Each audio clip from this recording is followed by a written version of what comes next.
Murakoze. Amazina yanjye nitwa Vestine UWAMAHORO, ndi umwarimu muri iki kigo cya Adonai Smart Academy. Uyu munsi ndishimye cyane ku bw'aya mahugurwa tubashije kubona twagenewe, kandi rwose nize byinshi muri aya mahugurwa ya International Youth, kubera ko hari ibintu byinshi ntatekerezaga ko bishoboka, ariko mbonye ko intego yo gutsinda ya mbere ari ukugira mindset nziza cyangwa se guhindura imyumvire. Twabonyemo urugero rw'ukuntu Korea ari igihugu kibasha ku exportinga product nyinshi.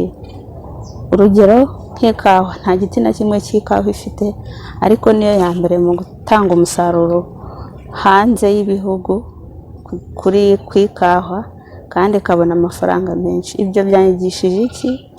Mu gihe ntatekereza ko ntashoboye ikintu, ngomba kugira imyumvire myiza kugira ngo mbashe guhindura imikorere yanjye. Urugero nko mu ishuri twabonye ko niba dufite nk'umwana akaba akunda gusakuza, kududistabinga, kugira ngo ujye ugumye umutoteza umubwira ngo wowe ntacyo ushoboye, uzatsindwa, uzagira gutya. No, uwo mwana murememo icyizere, umufashe ahinduke, kandi byanga byakunda aratsinda, kubera ko icyo umuhaye n'imbaraga ukimuhanye n'ubushake arabikora kandi akabitsinda. Byanyigishije byinshi rero, kubera ko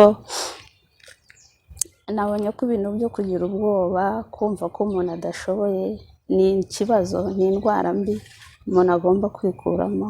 Kugira icyizere, confidence ikomeye, niyo ya mbere ituma umuntu abasha gutsinda imbogamizi. Okay, murakoze.